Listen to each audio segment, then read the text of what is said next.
আল্লাহ আমাদের খুব কাছে আছে। কত কাছে? যদি আপনি মনে মনে আল্লাহকে স্মরণ করেন, আল্লাহ মনে মনে আপনাকে স্মরণ করবেন।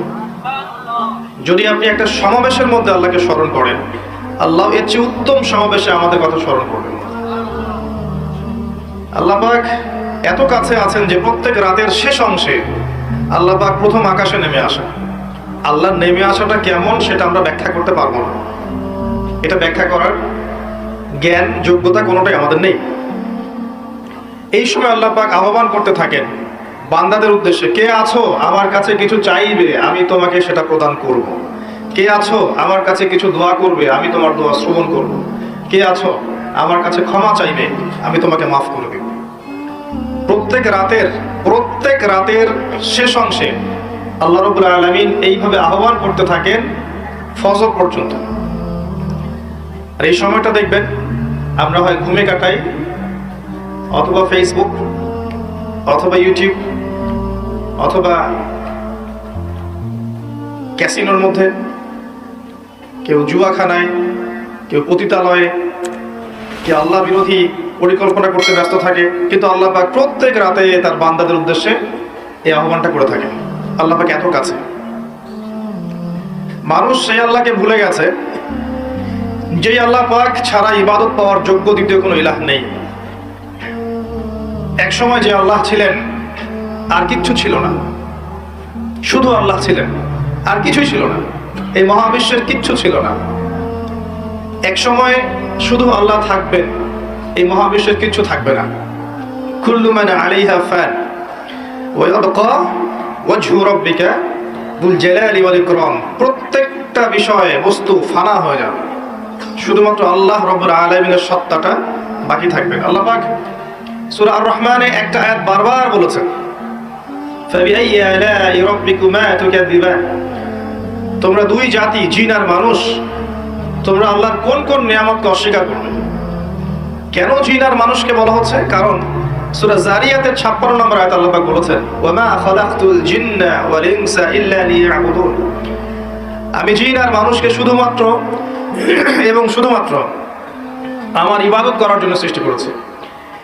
এই কারণে জিন আর মানুষকে উদ্দেশ্য করে আল্লাহ পাক সূরা আর রহমানে বারবার বলছেন, তোমরা আমার কোন কোন নিয়ামতকে অস্বীকার করবে? আল্লাহ রাব্বুল আলামিন এই সূরার মধ্যে বলেছেন যে আল্লাহ পাক তার সৃষ্টির এই যে কাজ, এতে ব্যস্ত থাকেন, প্রত্যেকটা মুহূর্ত তিনি ব্যস্ত থাকেন। তবে সানাফরুগু লাকুম আইয়ুহাস সাকালান, শীঘ্রই তোমাদের দুই জাতির জন্য আমি ফারেক হচ্ছি, দাঁড়াও। তোমাদের বোঝাপড়ার জন্য শীঘ্রই আমি ফারেক হচ্ছি, থামো। সানাফরুগু লাকুম আইয়ুহাস সাকালান। এই আয়াতটা এই সূরার মধ্যে একটা ভয়ঙ্কর আয়াত।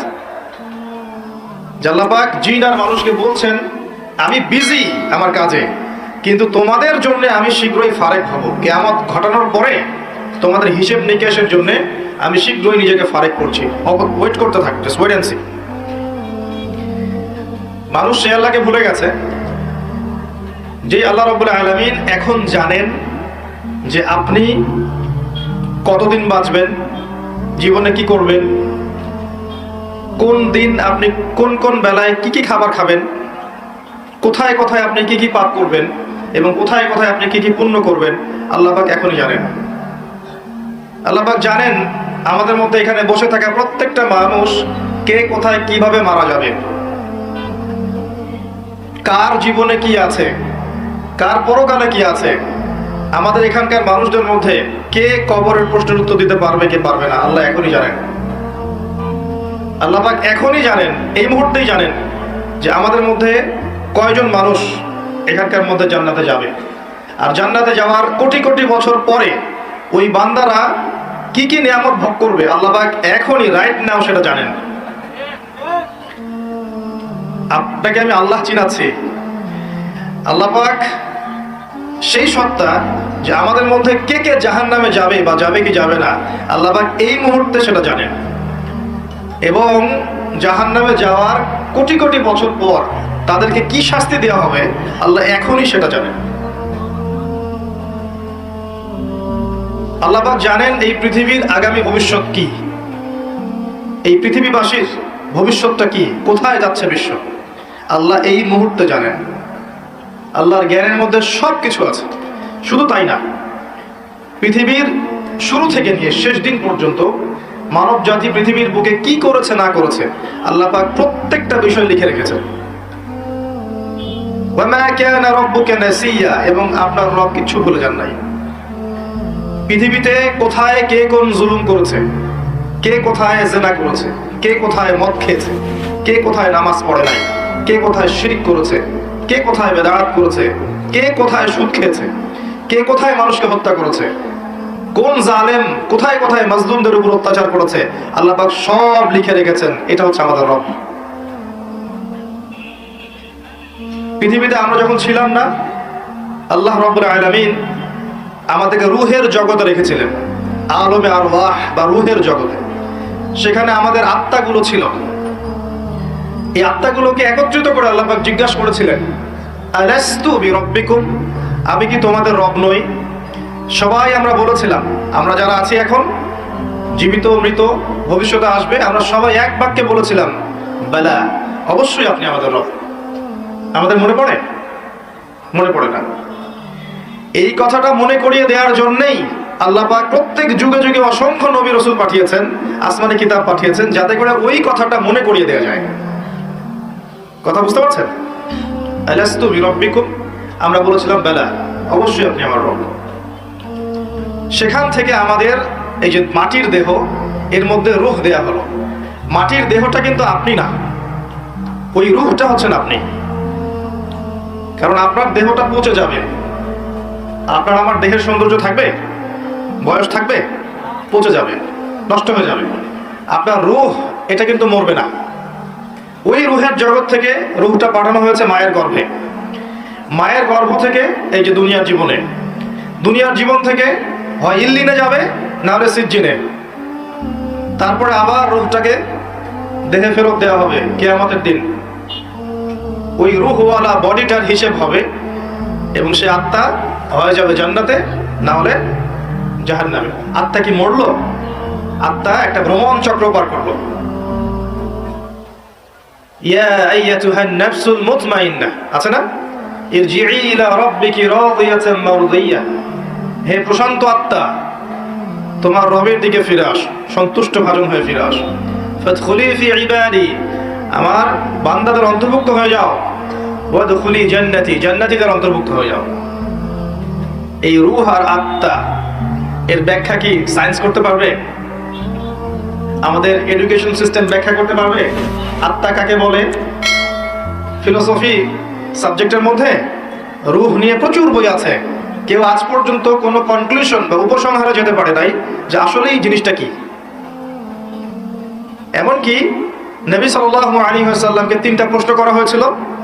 আসহাবুল কাহফের কি হয়েছে, জুলকারনাইন বাদশার কি হয়েছে, আত্মা কাকে বলে। ইহুদিরা এই 3টা প্রশ্ন শিখিয়ে দিয়েছিল না, মনে আছে? ওই 3টা প্রশ্নের উত্তর দেওয়ার ঘটনা দিয়েই তো সূরা কাহফ নাজিল হলো। এখানে আল্লাহ পাক রূহের সংজ্ঞা দিয়েছিলেন, সূরাতুল বনী ইসরাঈলের মধ্যে আছে, ইয়াসআলুনাকা আনির রূহ, তারা তোমাকে আত্মা সম্পর্কে জিজ্ঞেস করে। কুলির রূহু মিন আমরি রাব্বি, বলে দাও আত্মা হচ্ছে তোমার রবের একটা আদেশ মাত্র। আল্লাহর আদেশ এসেছে, আল্লাহর আদেশে চলে যাবে। কেউ দেখতে পারবে? পারবে না। সায়েন্স ব্যাখ্যা করতে পারবে? যুক্তি দর্শনের ব্যাখ্যা করতে পারবে? সায়েন্স কি স্বপ্নের ব্যাখ্যা দিতে পেরেছে এখন পর্যন্ত? স্বপ্ন কেন দেখে? একটা স্বপ্ন দেখলাম মনে করেন, এবং স্বপ্নটা সত্য হয়ে গেল, এর ব্যাখ্যা দিতে পারবে? কেন সত্য হলো?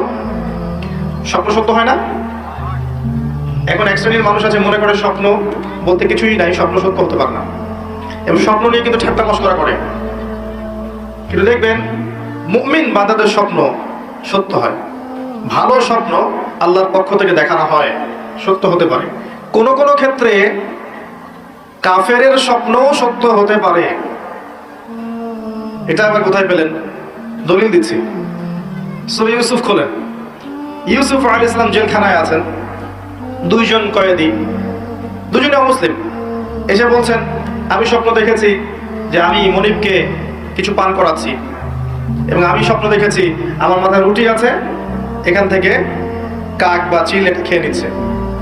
ইউসুফ আলাইহিস সালাম বললেন, যার মাথা থেকে রুটি খেয়ে নেওয়া হচ্ছে একে শীঘ্রই শুলদণ্ড দেওয়া হবে। তাই হলো। আর যে পান করাচ্ছে একে মুক্ত করে দেওয়া হবে। ওই দুই ব্যক্তি কি মুসলিম ছিলেন? সত্য স্বপ্ন দেখেছেন আল্লাহর পক্ষ থেকে। নবুয়তের 46 ভাগের 1 ভাগ কিন্তু সত্য স্বপ্ন। তো শেষ জামানায় মুমিনরা বেশি বেশি সত্য স্বপ্ন দেখতে পারে এবং এগুলো ফলতেও পারে। যদি প্রসঙ্গটা এসেই গেছে বলে দিচ্ছি আপনার কাছে, বেশিরভাগ স্বপ্নই অহেতুক চিন্তাবশত মানুষ দেখে থাকে। আরেক প্রকার স্বপ্ন মানুষ শয়তানের পক্ষ থেকে দেখে। আরেক প্রকার স্বপ্ন আছে যেটা আল্লাহর পক্ষ থেকে মানুষকে দেখানো হয়, সত্য স্বপ্ন। তা আমি রুহের কথা বলছিলাম, আমরা রুহের জগতে ছিলাম, সেখান থেকে এই রুহের চক্র ভ্রমণ করছে। এই ভ্রমণ চক্রের মধ্যে একটা সময় দেখেন আপনি, শুধু মায়ের গর্ভ থেকে নিয়ে এই যে পৃথিবীর জীবনটুকু, এটাই হচ্ছে আপনার আমার দুনিয়ার হায়াত। কিন্তু রুহের হায়াত নয়, আপনার আমার দুনিয়ার জীবনের হায়াত, রুহের হায়াত নয়। রুহ সৃষ্টি করা হয়েছে আরো অনেক আগে। আমার কথা বুঝতে পারছেন? আমি সহজ করবো ইনশাল্লাহ, আমাকে সহজ করতে বলা হয়েছে। রুহ সৃষ্টি হয়েছে, আল্লাহ সৃষ্টি করেছেন আরো অনেক আগে। সেটাকে পাঠিয়েছেন দুনিয়ায় মায়ের গর্ভে। এই মায়ের গর্ভ থেকে মৃত্যু পর্যন্ত এই 50, 60, 70, 80, 100 বছর জীবনটা, এটা আপনার দুনিয়ার হায়াত। এই দুনিয়ার হায়াতটাকে আল্লাহ বলেছেন শস্য ক্ষেত, কাজের জায়গা, ফলাফল গ্রহণের জায়গা নয়। মনে রাখবেন, এখানে রেজাল্ট পাওয়া যাবে না।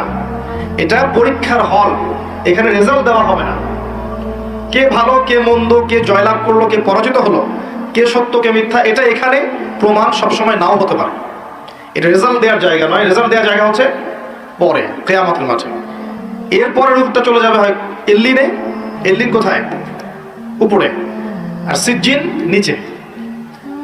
ভালো মানুষ হলে আত্মা চলে যাবে এল্লিনে, আর মন্দ হলে, কাফের, ফাসেক, জালেম, মুশরিক, মুনাফিক হলে আত্মা যাবে সিজ্জিনে। সূরা মুতাফফিফিন পড়ে দেখেন, এখানে সব লেখা আছে। তো ইল্লিন সিজ্জিনে আত্মাগুলো আযাব ভোগ করবে অথবা শান্তি পাবে। যদি ভালো মানুষ হয় ইল্লিনে শান্তি ভোগ করবে জান্নাতের, আর খারাপ মানুষ হলে সিজ্জিনে শাস্তি ভোগ করবে। এখানে শাস্তি ভোগ করছে আত্মা, দেহ নয়। দেহ কিন্তু নাই এখানে, আত্মা শাস্তি ভোগ করছে। আপনাকে বোঝাতে চাচ্ছি, আপনি যে বডিটা নিয়ে ঘুরছেন এই বডিটাই আপনি নন। আপনার ভিতর একটা রূহ আছে, এটা হচ্ছে আপনি। ওটা যদি আল্লাহর আনুগত্য করে, আপনার বডি অটোমেটিক আল্লাহর আনুগত্য করবে। যখন আপনার রূহের মধ্যে কলুষতা আসবে, আত্মার মধ্যে নোংরামি, কলুষতা, কুৎসিত চিন্তা ভাবনা, আকীদা, আমল দিয়ে ভরে যাবে, তখন দেহ আপনার রূহের আনুগত্য করবে না।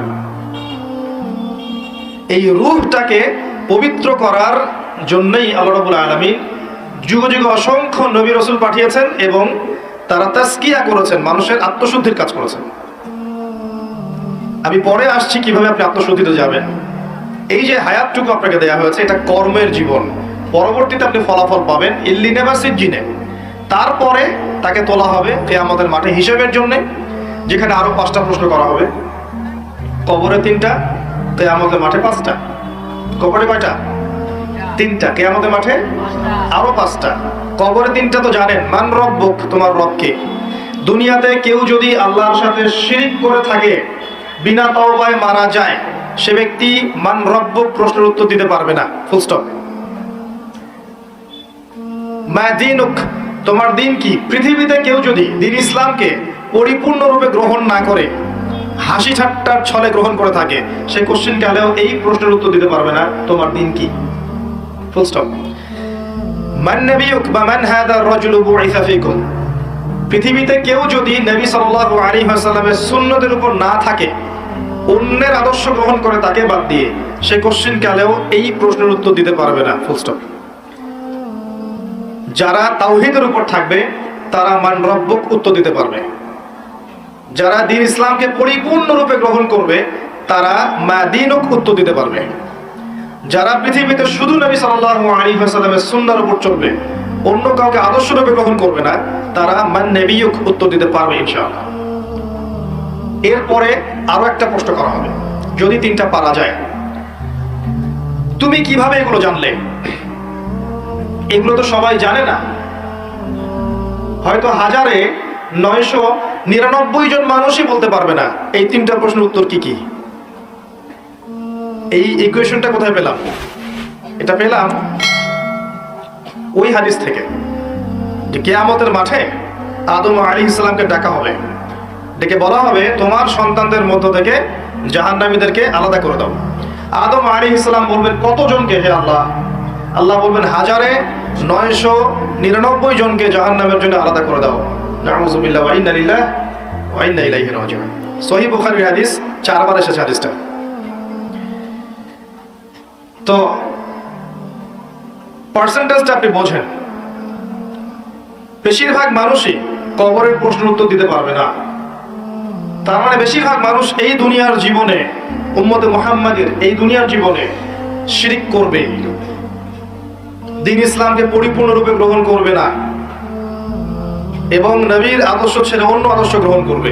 এটা হবে এই উম্মতের ক্ষেত্রে, এটা হবে। এই 3টা হচ্ছে আপনার কবরের প্রশ্ন। প্রশ্ন ফাঁস করা আছে, উত্তর সবাই দিতে পারবে না। আর আমর ইবনে আস রাদিয়াল্লাহু আনহু, বিখ্যাত সাহাবী, যিনি একসময় কাফের ছিলেন, পরে মুসলিম হয়েছেন। খালিদ বিন ওয়ালিদ রাদিয়াল্লাহু আনহুর সাথে খুব ভালো সম্পর্ক ছিল তার। পরবর্তীতে ওমর রাদিয়াল্লাহু আনহুর যুগে তিনি মিশরের গভর্নর হয়েছিলেন। মৃত্যুর সময় তিনি বলছেন যে একটা সময় ছিল যখন আমরা জাহিলিয়াতের মধ্যে ছিলাম, আল্লাহ যদি তখন আমার মত দিতেন তাহলে জাহান্নাম ছাড়া কোনো গতি ছিল না। এরপর আমি ইসলামের মধ্যে আসলাম এবং ভালো আমল করতে থাকলাম। এমন আমল করছিলাম যে ওই সময় যদি আল্লাহ আমার মত দিতেন তাহলে আমি হয়তো জান্নাতের ব্যাপারে নিশ্চিত থাকতে পারতাম। এরপরে আসলো কিছু কিছু ফিতনা, এখন আমি সেই ফিতনার যুগে মারা যাচ্ছি, আমি জানি না আমার সাথে কি হবে। বিখ্যাত সাহাবী আমর ইবনে আস রাদিয়াল্লাহু আনহুর কথা এটা। তিনি তখন বললেন, আমার মৃত্যুর পরে তোমরা আমার কবরের পাশে বসে থেকো, তাড়াতাড়ি চলে যেও না। আমার কবরের পাশে বসে থেকো, তাড়াতাড়ি চলে যাও না। একটা উট জবাই করে গোশতগুলো বন্টন করতে যত সময় লাগে, এতটুকু সময় তোমরা বসে থেকো, যাতে আমি প্রশ্ন উত্তরের প্রিপারেশন নিতে পারি। বিখ্যাত সাহাবীর উক্তি। উসমান রাদিয়াল্লাহু তাআলা আনহু জান্নাত জাহান্নামের বর্ণনা শুনে কাঁদতেন না। যখন কবরের কথা আলোচনা হতো, কবরস্থানে যেতেন, দরদর করে কাঁদতে থাকতেন। এরপর একটা সভ্যতা আসলো, আধুনিক সভ্যতা, যে সভ্যতা কবরস্থানকে লোকালিটি থেকে অনেক দূরে সরিয়ে দিল। সমাজ একটা, গ্রাম একটা, কবরস্থান অনেক দূরে। মানুষ মারা গেলে তাকে দূরে কবর দিতে যেতে হয়, তাই না? আর ওই যুগে এমন ছিল, কবরস্থান ছিল মসজিদের পাশে। এখনো দেখবেন নববী, মসজিদ নববীর পিছনে আছে না বাকিউল গারকাত, সাহাবীদের কবর। কারণ ছিল যখন মানুষ এটা অতিক্রম করবে, প্রতিদিন নামাজ পড়তে যাওয়ার সময় 5 বার করে, তার মধ্যে পরকালের ফিকির হবে, কবরের কথা চিন্তা থাকবে, কান্না আসবে, দুনিয়ার জীবন এর তুচ্ছতা সম্পর্কে আমাদের ধারণা আসবে। একটা দাজ্জালীয় সভ্যতা যখন আসলো, এই সভ্যতা কবরস্থানকে আস্তে আস্তে দূরে সরিয়েছিল। এখন বছরে একটা দিনও আপনারা কবরস্থানে যান কিনা সন্দেহ আছে। তাই মৌতের কথা মানুষের স্মরণ হয় না। আর তারা চায় যে আমরা মৃত্যুকে ভুলে যাই, তারা চায় যে আমরা মৌতকে ভুলে যাই, দুনিয়ার ভোগ বিলাস নিয়ে ব্যস্ত থাকি। এতে করে ওদের উদ্দেশ্য সফল হবে এবং আমাদেরকে ডমিনেট করা ওদের জন্য সহজ হবে। এই যুগে যা যা হচ্ছে, এগুলো কোনোটাই এমনি এমনি হয়নি। প্রত্যেকটা ঘটনার পিছনে কোনো না কোনো বিষয় আছে। এটা বুঝতে হলে আপনার নূর লাগবে। আমি বারবার একটা কথা বলেছিলাম, নূর লাগবে। নবীজি বলেছেন সাল্লাল্লাহু আলাইহি ওয়াসাল্লাম, ফিতনাটা এত ভয়াবহ হবে, অন্ধকার রাতে কালো পাথরের উপর কালো পিঁপড়া নীরবে হেঁটে গেলে যেমন হয়, ফিতনার ব্যাপারটা তেমন হবে। এত ডিফিকাল্ট। এখন আপনার পিএইচডি করার প্রয়োজন নাই যে এই ফিতনা চিনতে হলে আপনার কি লাগবে। কি লাগবে বলেন? আলো, নূর। আলো থাকলে আপনি দেখতে পাচ্ছেন, এই তো। এই নূর ওই কলুষিত আত্মা অর্জন করতে পারবে না। দুনিয়া পূজারী আত্মা দুনিয়াতে এসে দুনিয়া নিয়ে ব্যস্ত হয়ে আছে। দুনিয়া পূজারী, দুনিয়ার টাকা পয়সা, ব্যাংক ব্যালেন্স, বাড়ি গাড়ি, ভোগ বিলাস, জেনা, মদ, পর্নোগ্রাফি, সুদখোর, ঘুষখোর, দুর্নীতিবাজ, জুলুমবাজ, এদের হৃদয়ের মধ্যে ওই নূর কখনো আসবে না। হৃদয়ে যদি এগুলো থেকে পবিত্র হতে পারে, তবে নিয়ে এর মধ্যে নূর আসতে পারে। হৃদয়কে এগুলো থেকে পবিত্র করার পর মনের মধ্যে যে হিংসাগুলো আছে, গীবত, তহমত, সমালোচনা, অহংকার, এগুলো সংস্কৃতিগুলো আছে, এগুলো ত্যাগ করার পরে যখন মানুষ কোরআন ধরবে, হাদিস পড়বে, নামাজি হবে, তাহাজ্জুদ গোজার হবে, সুন্নাহর পাবন্দ হবে, হালাল খাবে, আদর্শ পরিবার করবে, ইসলামিক সমাজ করবে, আত্মশুদ্ধি অর্জন করবে, বেশি বেশি তেলাওয়াত করবে, জিকির আজগার করবে, আল্লাহকে ডাকবে, আল্লাহর ধ্যান করবে, আল্লাহর জিকির করবে, তাসবিহ তাহলিল করবে, মউতকে স্মরণ করবে, পরকালকে স্মরণ করবে, প্রত্যেকটা কাজ আল্লাহকে সন্তুষ্ট করার জন্য করবে, তখন দেখবেন এই কলবগুলোর মধ্যে কি আসবে? আল্লাহর নূর আসবে ইনশাআল্লাহ। তখন সে ফিতনা রিকগনাইজ করতে পারবে, চিনতে পারবে ইনশাআল্লাহ। তো এই রূহটা যদি নূর দিয়ে আলোকিত করতে না পারি, পরকালে কবরেও নূর পাবো না, হাসরের মাঠেও কখনো নূর আসবে না। একটা আয়াত বলছি, সূরা হাদীদে আল্লাহ পাক বলেছেন, ইয়াউমা তারাল মুমিনিনা ওয়াল মুমিনাত ইয়াসআ নূরুহুম বাইনা আইদিহিম ওয়া বিআইমানিহিম। হে নবী, কিয়ামতের মাঠে আপনি দেখবেন মুমিন পুরুষ, মুমিন নারীদের জন্য তাদের সামনে এবং ডান দিকে আল্লাহর পক্ষ থেকে আলো এবং নূর থাকবে। মুনাফিকরা বলবে যে আমাদেরকে নাকতাবিস মিন নূরিকুম, তোমাদের নূর থেকে কিছু আমাদেরকে দাও, আমরা তো পার হতে পারছি না। ফুলসিরাত ওদেরকে বলা হবে কিলা রজিউ ওয়ারাকুম ফালতামিসু নূরা, ফিরে যাও পিছনে, পিছনে ফিরে যেয়ে নূর তালাশ করে আসো। দুনিয়ার জীবন তোমাদেরকে প্রতারিত করেছিল, আজকে তোমাদের জন্য কোনো নূর নাই। আল্লাহ যাকে নূর দিবে না, ফামা লাহু মিন নূর, তার কোনো নূর থাকবে না। নূর নিয়ে এতগুলো কথা এই জন্য বলছি, আমি পরে আসছি। এই যুগে যদি আপনি চলতে চান, ফিতনাগুলো চিনে আল্লাহর পথে চলতে চান, এগুলো থেকে দূরে থাকতে চান, আল্লাহর আনুগত্য করতে চান, রাসূলের আনুগত্য করতে চান, পরিস্থিতি বুঝে এগোতে চান, আপনার বাহ্যিক চোখ যথেষ্ট না, আপনার নূর দরকার কলবের মধ্যে। বাহ্যিক চোখ দিয়ে আপনি সব বুঝতে পারবেন না। বাহ্যিক চোখ দিয়ে আপনি দেখবেন বিশ্ব এগিয়ে যাচ্ছে, আর আল্লাহর নূর দিয়ে দেখলে আপনি বুঝতে পারবেন বিশ্ব এগিয়ে যাচ্ছে ঠিকই, তবে এটা তার ধ্বংসের দিকে এগিয়ে যাচ্ছে। দৃষ্টিভঙ্গির বিশাল পার্থক্য দেখবেন আপনি। তো এই যে সময়টা আল্লাহ দিয়েছেন, এই সময়টুকুতে যদি আমরা তাওহীদে থাকি, সুন্নতে থাকি, দিন পরিপূর্ণরূপে পালন করি, কবরের 3টা প্রশ্নের উত্তর দিতে পারবেন ইনশাআল্লাহ। এরপরে আপনাকে রাখা হবে ইল্লিনে, যেখানে আপনি জান্নাতের নিয়ামত ভোগ করবেন। আল্লাহর পরে যারা শহীদ, তাদের ব্যাপারে এসেছে যে তোমরা আল্লাহর পথের শহীদদেরকে নিহত বলো না, মৃত বলো না, তাদেরকে আল্লাহর পক্ষ থেকে রিজিক প্রদান করা হয়। জাফর ইবনে আবি তালিব রাদিয়াল্লাহু আনহু, যিনি মুতার যুদ্ধে শহীদ হয়েছিলেন, তার 2টা হাত কেটে গিয়েছিল। নবী সাল্লাল্লাহু আলাইহি ওয়াসাল্লাম কান্নাকাটি করেছিলেন তার ইন্তেকালের সংবাদ শুনে, কিন্তু একটু পরে মুচকি হেসেছেন। তাকে জিজ্ঞেস করা হলো, কি জন্য আপনি হাসলেন ইয়া রাসূলুল্লাহ? তিনি বললেন, আমি দেখলাম যে জাফর রাদিয়াল্লাহু আনহুকে আল্লাহ এই কাটা 2 হাতের বিনিময়ে জান্নাতে 2টা সবুজ পাখা দিয়েছে। এটা দিয়ে সে জান্নাতে ঘুরে বেড়াচ্ছে এবং ফল খাচ্ছে। তার মানে ইল্লিনে আপনি আপনার কর্মফল ভোগ করবেন, আপনার আত্মা ভালো ফল ভোগ করবে। আর যদি দুনিয়ার কর্মজীবনে খারাপ কাজ করে থাকে, শিরিক করেছে, বেদাত করেছে, হারাম খেয়েছে, সুদ খেয়েছে, ঘুষ খেয়েছে, জিনা করেছে, দুর্নীতি করেছে, জুলুম করেছে অন্যের উপরে, এমন কোনো পাপ নাই দুনিয়াতে করে নাই, এর আত্মা ইল্লিনে যাবে না, সিজ্জিনে যাবে। সিজ্জিন, ওয়ামা আদরাকা মা সিজ্জিন, আল্লাহ বলেছেন তোমরা কি জানো সিজ্জিন কি? কিতাবুম মারকুম, আল্লাহর কাছে লিখিত কিতাব। এখানে আত্মাদেরকে শাস্তি দেওয়া হবে। এই যে বারজাখের জীবনের শাস্তি নবীজি দেখে এসেছেন মেরাজের রাতে, সুদখোরদের মাথা ফাটিয়ে দেওয়া হচ্ছে, রক্তের নদীতে ফেলে মাথা ফাটিয়ে দেওয়া হচ্ছে, এতিমের মাল আত্মসাৎকারীরা জ্বলন্ত অঙ্গার গিলে খাচ্ছে, ব্যভিচারকারীদেরকে এই যে পচা গোশত খেতে দেওয়া হচ্ছে, মহিলা জেনাকারদেরকে এই যে বুকের মধ্যে হুক লাগিয়ে ঝুলিয়ে রাখা হয়েছে। এই যে শাস্তিগুলো তিনি দেখে এসেছেন, এগুলো কিন্তু ওই বারজাখের শাস্তি। এটা কিন্তু জাহান্নামের ওই কিয়ামতের মাঠের শাস্তি নয়, কিন্তু বারজাখের জীবনের শাস্তি। দেখেছেন জিহ্বা আগুনের কেচি দিয়ে কেটে দেওয়া হচ্ছে এক শ্রেণীর বক্তার, জানা অনুযায়ী আমল করতো না। এগুলো বারজাখের শাস্তি। তার মানে আত্মার কিন্তু আপনার মৃত্যু হচ্ছে না। এই দুনিয়ার জীবনটাই সব নয়, তাহলে মৃত্যু হয়ে গেলেই সব শেষ হয়ে যাবে না, বরং আপনার আত্মা বাকি থাকবে। আত্মা হয় ইল্লিনে যাবে, না হলে সিজ্জিনে। নিষ্কৃতি নাই কোনো, আমাদের কোনো নিষ্কৃতি নাই। আবু বকর সিদ্দিক রাদিয়াল্লাহু আনহু এই জন্য বলতেন, ইয়া লাইতানি লাউ কুনতু শাজারা, হায় আমার দুর্ভাগ্য যদি আমি এই গাছটা হয়ে যেতাম, যার কোনো হিসাব নিকাশ নাই। দুনিয়াতে এসেছি, কাজ করব, ভালো হলে ভালো, খারাপ হলে খারাপ, আত্মার নিষ্কৃতি নাই, ওকে ছেড়ে দেওয়া হবে না। এরপর কিয়ামতের মাঠে দেহটাকে আবার জীবিত করে আবার আত্মা দেওয়া হবে। দিয়ে কয়টা প্রশ্ন ভাই? আরো 5টা। এই 5টাও শোনেন। 1 নাম্বার, তোমার সারাটা জীবন কোন কাজে ব্যয় করেছো? নাম্বার 1।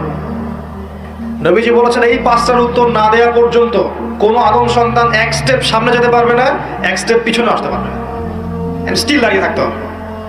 খালি পায়ে, নগ্ন শরীরে, গায়ে কাপড় থাকবে না, খালি পা, নগ্ন শরীর। রোদের উত্তাপ তো বুঝতে পারছেন, মানুষের ঘাম টাকনু, হাঁটু, বুক, গলা পর্যন্ত পৌঁছাবে। দাঁড়িয়ে আছে। 5টা প্রশ্ন। তোমার সারা জীবন কোন কাজে ব্যয় করেছো বলো, না হলে 1 স্টেপ আগাতে পারবে না। বলো। 2 নাম্বার প্রশ্ন, স্পেশালি তোমার যৌবন, যুবকদেরকে বলছি, স্পেশালি তোমার যৌবন কোন কাজে ব্যয় করেছো বলো, আগাতে দেওয়া হবে না। না হলে বার্ধক্যে অনেকেরই মওতের ফিকির আসে। সারা জীবন সুদ খেয়ে শেষ বয়সে চিল্লা দিয়ে এসেছে, এমন লোক আছে। সারা জীবন ঘুষ খাইছে, দুর্নীতি করছে, মদ খাইছে, জেনা করছে, জুয়া খেলছে, শেষ বয়সে হজ করে আলহাজ হয়ে গেছে, এমন লোকের অভাব নাই। যৌবন কাল ভাইটাল টাইম। এই সময়টাতে সবাই হেদায়েতের পথে চলতে চায় না। রক্ত গরম থাকে, উচ্চাভিলাষ থাকে, পলিটিক্যাল পাওয়ার অ্যাচিভ করতে হবে, অথবা একটা ভালো নারী চাই, অথবা আমি বিভিন্ন মেয়েদের সাথে অ্যাফেয়ার করবো আর ভোগ করবো, অথবা পর্নোগ্রাফিতে আসক্ত হয়, অথবা মাদকাসক্ত হয়, খেলাধুলা করে সময় নষ্ট করছে, অথবা দেখবেন ব্যাংক ব্যালেন্স, টাকা পয়সার পিছনে ছুটছে। মানে ওর যত ছোটাছুটি দেখবেন স্পেশালি যৌবনকালে, স্পেশালি যৌবনকালে। এবং এই যৌবন শুধু আপনার না, যুবতীদেরও, বোথ অফ দেম, উভয়ই জানে না জীবনের উদ্দেশ্য কি। অন দ্য আদার হ্যান্ড মেয়েকে দেখবেন সারাদিন মেকআপ, পার্লার, এই ফ্যাশন, ওই ফ্যাশন, এই ড্রেস, ওই ড্রেস, টিকটক, ফেসবুক, ইউটিউবিং, এগুলোতে ব্যস্ত আছে। বসে বসে নিজেই হাসছে, নিজেই ছবি তুলছে, নিজে নিজে হাসছে একা একা। মানে হাসির কোনো কারণ নাই, এমনি একা বসে আছে, এটা হাসলো, ছবি তুললো। মানে মাইন্ড প্রোগ্রামিং। দেখেন আমাদের মাথাটাকে ইহুদিরা প্রোগ্রামিং করে দিয়েছে। মানে আপনি যা করবেন ওরা আপনাকে দেখতে আসবে না, বরং আপনি নিজেই জানিয়ে দিবেন, দেখো আমি এটা করেছি। ওয়াইফকে নিয়ে ঘুরতে গেছে, ছবি দেবে ফেসবুকে, কয়দিন পর হয়তো বাথরুমে বসেও ছবি দেবে। এটাই বাকি আছে খালি, আই থিঙ্ক শুধু এটাই বাকি আছে, বাকি সবই দেয়া যায়। এগুলো দিস হয়। আমি আপনাদের ভাষা বুঝি না, বলতে পারি না। এগুলো মাঝে মধ্যে দেখা যায়। ভালো করে খেয়াল করেন, মানুষের 2টা জীবন, এই যে ব্যক্তিগত জীবন আর পাবলিক লাইফ। পাবলিক লাইফ, আপনি আমি এখন পাবলিক লাইফে আছি, আমাদের প্রাইভেসি আছে, সবকিছু তো আপনি জানবেন না, আমার আপনার সবকিছু আমি জানবো না। একটা প্রাইভেট লাইফ, ব্যক্তিগত জীবনে আপনি খান, ঘুমান, আপনি স্ত্রীর সাথে থাকেন, ঘরের মধ্যে অনেক কিছুই করেন। এই মাইন্ড প্রোগ্রামিং করে ওরা আমাদেরকে এমন একটা মানসিকতা দিয়ে দিয়েছে যে আমরা এখন পাবলিক লাইফ আর প্রাইভেট লাইফের পার্থক্য বুঝতে পারছি না। মানুষের প্রাইভেট লাইফকে আমরা পাবলিক করে দিচ্ছি, ব্যক্তিগত জীবনে যা করছে সব ঢেলে মানুষকে জানাচ্ছে। ওরা কিন্তু জানতে আসছে না, আপনি জানিয়ে দিচ্ছেন ফেসবুকে। এটা প্রোগ্রামিং, একটা মাইন্ড প্রোগ্রামিং। তো ওদের ওই যুব সমাজও যেমন, যুবতী সমাজও তেমন। দেখবেন এরাও ফ্যাশন, ওই পার্লার, এই গেট আপ, জিন্স, গেঞ্জি, রাস্তায় ঘোরা। তারপরে যদি বুঝাই দেওয়া যায় যে তুমি তো সম অধিকার পাওয়ার যোগ্য, নারী পুরুষের কোনো পার্থক্য নাই, তুমি বাসায় বসে থাকবে কেন? তুমি বেগম রোকের উত্তরসূরি না? বাসা থেকে বের হও, ঘর থেকে বের হও, মৌলবাদী পর্দার দর্শন বাদ দাও, পুরুষের কাঁধে কাঁধ মিলিয়ে মাঠে নামো, জাতিকে এগিয়ে নাও। তাহলে তো আর কথাই নাই, ওকে আর ওরা হাতি দিতে পারবে না। ও তখন আকাশে উঠবে, মাটিতে হাঁটবে না, আকাশে হাঁটবে। দাজ্জাল, আমি বলেছি দাজ্জাল, ফেমিনিস্ট রেভলিউশন।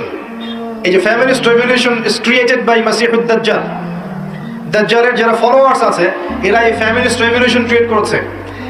নবী সাল্লাল্লাহু আলাইহি ওয়াসাল্লাম মেরাজের রাতে যখন গিয়েছেন, একজন ফেরেশতা তাকে দেখে হাসেনি, তার নাম মালিক। সূরা যুখরুফের মধ্যে তার কথা আছে। তিনি জিবরাইলকে জিজ্ঞাসা করেছিলেন আলাইহিস সালাম, ও হাসছে না কেন? জিবরিল আমিন বলেছেন তাকে আল্লাহ পাক জাহান্নামের প্রহরী হিসেবে সৃষ্টি করেছেন। যেদিন থেকে আল্লাহ তাকে এই দায়িত্ব দিয়েছেন ওই দিন থেকে মুখের হাসি উড়ে গেছে। আর জাহান্নামে তিনি ছাড়াও আরো 19 জন বড় বড় ফেরেশতা থাকবেন, আলাইহা তিসআতা আশার, কোরআনে আছে। আর অগণিত ফেরেশতা থাকবেন যারা দায়িত্ব পালন করবেন। নবী সাল্লাল্লাহু আলাইহি ওয়াসাল্লামকে দেখানো হলো জাহান্নামের আযাব। তিনি দেখলেন, পৃথিবীতে এসে বললেন মেরাজ শেষে যে আমি জাহান্নামকে দেখেছি যেখানে উদ্ধত এবং অহংকারীরা আছে এবং সেখানকার বেশিরভাগ অধিবাসী হচ্ছে মহিলা, নারী। তার মানে শোনেন, এই হাদিসের ভুল ব্যাখ্যা বুঝেন না। এটা সমস্ত উম্মতদের জন্য নয়, এটা এই উম্মতের জন্য খাস। নবী সাল্লাল্লাহু আলাইহি ওয়াসাল্লামকে মেরাজের রাতে যে শাস্তিগুলো দেখানো হয়েছে এগুলো এই উম্মতের জন্য বেশি খাস। এই উম্মতের মানুষ বেশি সুদ খাবে, বেশি জেনা পরকিয়া করবে, এতিমের মাল আত্মসাৎ হবে এই উম্মার মধ্যে বেশি।